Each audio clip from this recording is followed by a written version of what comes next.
the chemistry issues that the people need to face when they use recycled plastic when they are using it to package food. Some background information right away. In the past, glass, steel, aluminum, and paper have been the best for recycled food contact. And glass bottles also have the longest history of being reused because they could be returned, washed, sterilized, and then refilled. Some recycling processes are, there's three main ones. It can either, one, be reused directly, two, undergo physical reprocessing, like grinding it down or melting it and then reforming it into something different, or three, be put under chemical treatment.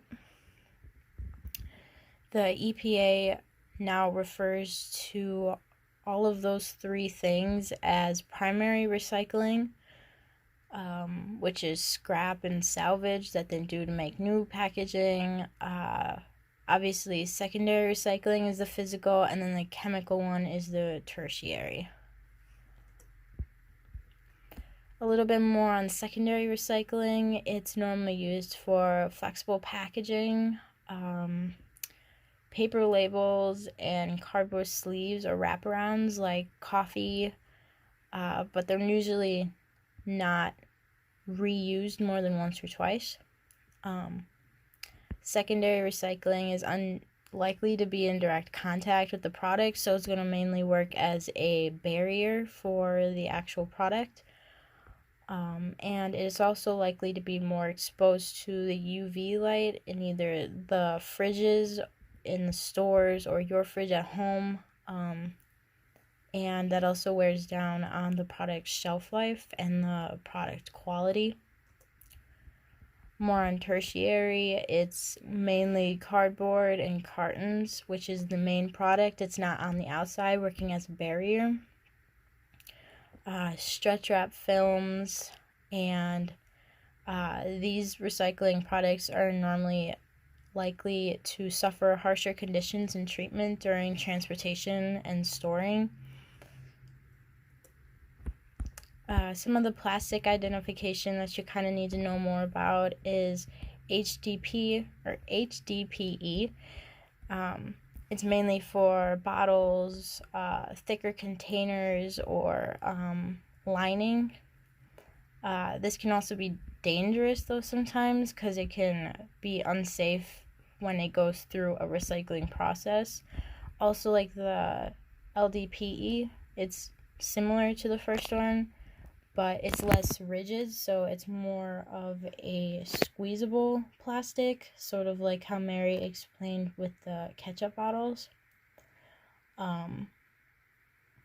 It's resistant and repels against microorganisms and doesn't leach harmful toxins when you store food in it at any temperature, but it can also be unsafe when it comes into contact with food in a recycled state.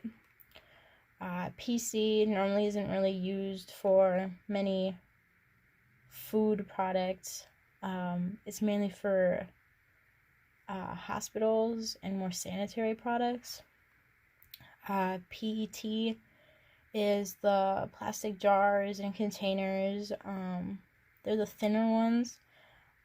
Microorganisms doesn't corrode in them. It makes it an overall ideal material for the storage and the contact.